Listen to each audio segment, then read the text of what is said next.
stole his first term as president.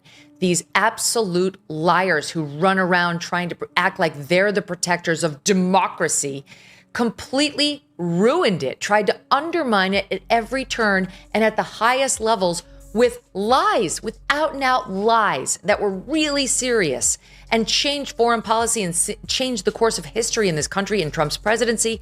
And there must be accountability. There has to be actual criminal accountability for those who lied. And I can't wait to see this administration do it. When Megyn Kelly fixed her unwavering focus on Barack Obama, she did far more than offer mere criticism. She methodically tore apart the carefully cultivated and meticulously polished public image, dismantling it piece by deliberate piece, with scalpel-like precision and an instinctive talent for pulling back the curtain on political theater. She transformed his so-called legacy into a stark cautionary narrative, one defined by squandered opportunities, an overinflated sense of self-importance, and the disastrous consequences of excessive media worship. This was not a courteous exchange of differing opinions. It was an unrestrained, all-out demolition of the myths built around him, reducing them to nothing but unsettling truths and a scattered heap of broken talking points left in its aftermath. There was one presidential daily brief that was about to go to Obama in December of 2016 saying, the Russians, they didn't succeed in interfering in any meaningful way in our election. They did not hack voting machines, and it was going to downplay Russian interference. And then they stopped the presses. Obama interfered and said, hold on. And there was a memo saying, per the president's directive, and they're going in a new direction. Lo and behold, what happened next was we're going to do a new assessment and we're going to see what Russian interference was. Immediately, the media started reporting it was huge. They interfered in everything. They tried to help. Barack Obama's presidency played out like an extended television drama one. That began with a captivating pilot episode, featured an abundance of eloquent rhetoric, yet concluded with a finale that left viewers questioning whether the writers had run out of inspiration midway through the second season. Megyn Kelly would hardly need to dig deep to uncover material. Obama's political record contains enough unexpected twists, embarrassing missteps, and clumsy rewrites to fuel an entire comedic roast circuit for years to come. He marketed himself as the cool, composed, and unflappable savior of the American political landscape.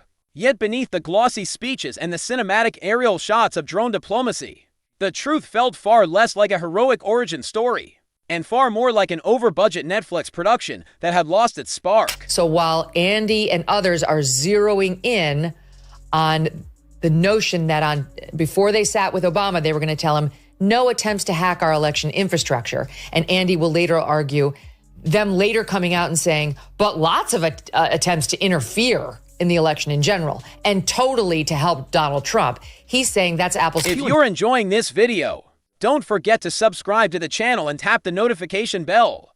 Barack Obama entered the Oval Office riding a tidal wave of hope, so immense it could have powered California's electric grid for the next decade. The public anticipated a sweeping political revolution. What they received instead was a masterclass in personal branding heavy on the slogans, light on the substance. It was the political equivalent of ordering a lavish gourmet steak dinner, only to be served a kale smoothie. Yes, it was technically food, but it was hardly the satisfying meal you envisioned. And Megyn Kelly would have little difficulty exposing how that carefully orchestrated public image concealed a presidency that, in many respects, became just as mired in the political muck as those that came before it. We'll be remiss if we do not do at least one clip from the Barack Michelle Obama appearance, the podcast, because everybody thinks they're getting a divorce. And let's face it, they probably are. She dragged him onto her show with brother Craig, and the following took place. Here's how it started in SOT 36. Barack Obama, can you join us on Come our on set? out here, brother. Welcome man. to IMO. Look at you. Wait, you guys Consider the Affordable Care Act, his defining legislative achievement. On paper, it read like the policy equivalent of a comforting embrace affordable health coverage for every citizen. In reality, it felt more like being embraced by someone who promptly spills hot coffee down your shirt and then has the audacity to ask for a gratuity. Millions of Americans found themselves navigating a bureaucratic labyrinth of glitch-ridden websites, financial penalties, and relentless premium hikes, all while being told this was the pinnacle of modern governance. The rollout of healthcare.gov was so plagued with technical failures, it could have passed for a live-action comedy special, except in this case, the punchline was billions in taxpayer dollars vanishing into a digital black hole. Go back to that day 10 years ago. What I think binds it together, all these different strands, case upholding healthcare, a case declaring same-sex marriage part of our constitutional protections, of mourning. I think what pulls it all together is that no one person did any of that. So he's sitting around on a June Thursday thinking about himself and his glory days. And then there was his foreign policy, the segment of the political drama where Obama cast himself as the reluctant warrior, the statesman who would usher in a new era of diplomacy triumphing over conflict. Yet, under his tenure, the drone warfare program expanded dramatically, transforming portions of the Middle East into what resembled live-action video game battle maps. The administration spoke endlessly about precision strikes and surgical operations, yet the reality on the ground was far messier, especially for the civilians caught in the crosshairs.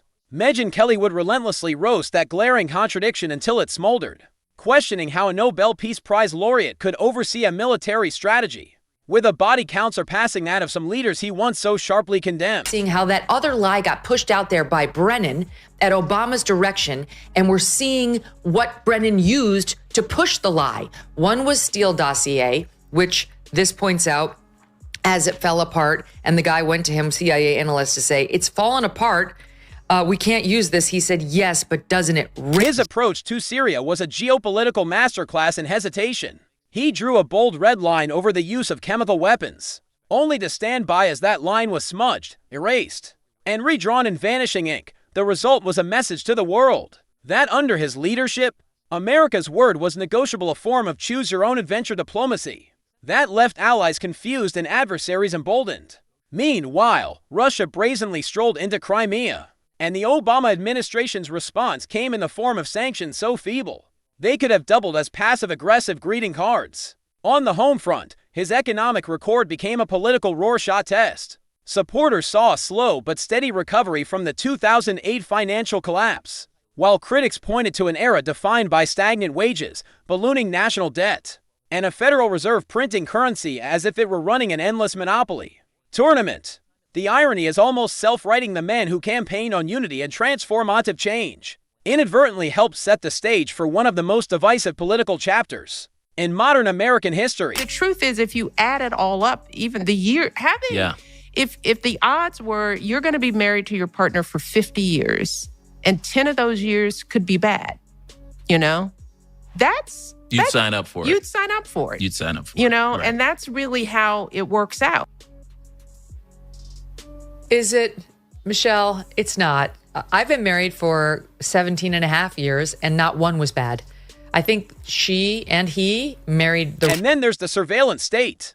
One might expect that a former constitutional lawyer would harbor serious reservations about expanding the government's spying apparatus, yet under Obama, the NSA's reach swelled as if it had been put on a steady diet of steroids. Edward Snowden's bombshell revelations cast a glaring spotlight on just how intimately the administration had embraced mass data collection on American citizens, all while packaging it as a benevolent safeguard for their own protection. Megyn Kelly would have a field day highlighting the irony of a president who preached transparency while running one of the most secretive administrations in modern history, aggressively targeting whistleblowers with a fervor that made even some of his predecessors appear lenient by comparison. And then there was the celebrity factor. Obama reveled in being the star attraction, appearing on late-night talk shows, filling out March Madness brackets, and starring in viral videos. There's a reason Megyn could spin a running gag out of how the man seemed far more at ease, delivering comedic jabs at the White House Correspondents' Dinner than hammering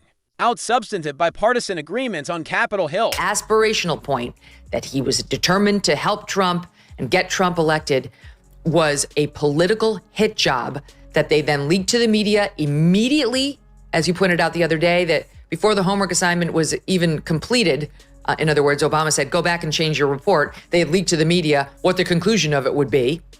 They had one goal and one goal only, which was to undermine Trump. Even his much celebrated diplomacy had glaring blind spots. The Iran nuclear deal was touted as a masterstroke of negotiation, Yet critics contended it was little more than a short-term bandage slapped over a long-term, geopolitical wound one that granted Tehran a veneer of legitimacy without dismantling the deeper, more dangerous issues simmering beneath the surface. The diplomatic thaw with Cuba was another headline grabber that looked stellar in photographs, but left lingering doubts about what tangible benefits the United States actually received in return. In both cases, the optics were immaculate, yet the substance remained questionable. Classic Obama, his rhetoric frequently drew praise, but the concrete policy outcomes often fell short, leaving both supporters and detractors feeling unheard.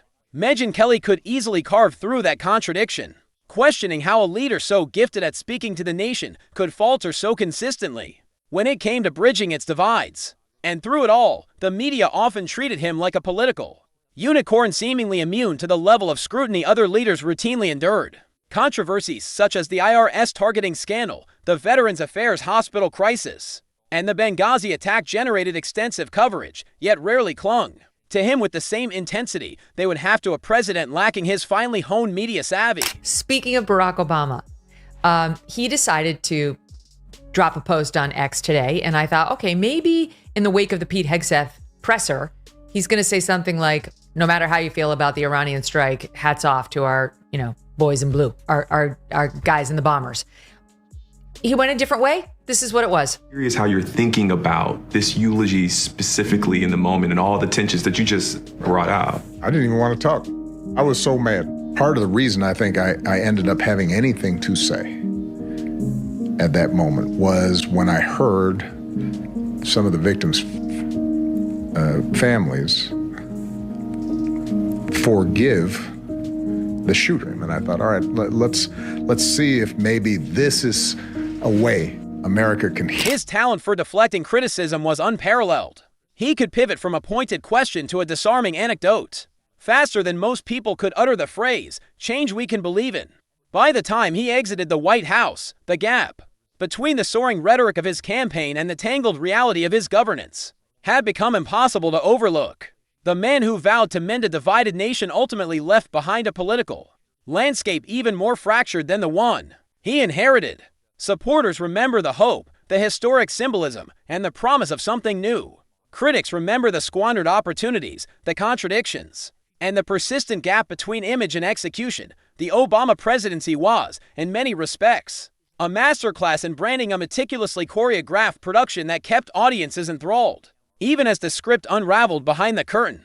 And like any well-staged performance, it ended with the star stepping into the spotlight for one final bow, convinced that the applause signaled triumph, even if half the audience left the theater unsure of what they had just witnessed. At that point, a meeting was held. It was called and held, including all of Obama's top people, all of them. And they had a big meeting on this. And the next day, things changed dramatically on the Russia narrative, and changed in a way that would support the Russia allegations that would go on to undermine the entire first term of Because in the end, Barack Obama's political legacy is a paradox. The man who inspired Americans to believe in sweeping transformation ultimately delivered measured, incremental adjustments. The leader who vowed to unify the nation left behind even deeper political chasms. And the candidate who campaigned against perpetual warfare became one of its quietest enablers. It's the sort of legacy that doesn't merely invite analysis. It demands a roast, the kind that strips away the polish and allows the contradictions to gleam in full view.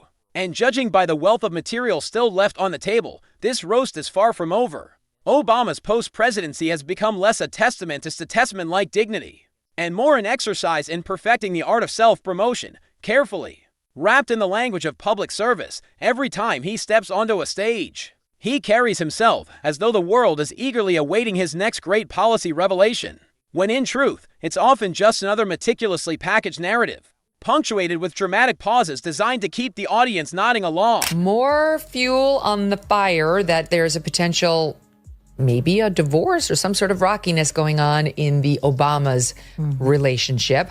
They both posted these mirrored, very choreographed Valentine's Day messages on X, but he was just seen at an LA, the basketball team, what's it called? I can't remember the name. The Clippers, thank you. Game without her. And the LA Clippers. And then with Steve Ballmer, who's the owner, he's been on this show.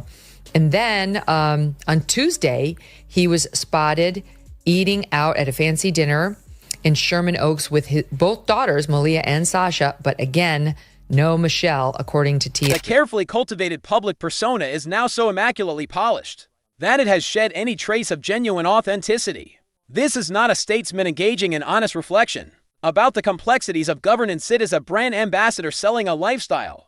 He has perfected the influencer's formula, sprinkle in a measured dose of moral outrage, mix in a dash of inspirational buzzwords, and frame it all against a photogenic backdrop.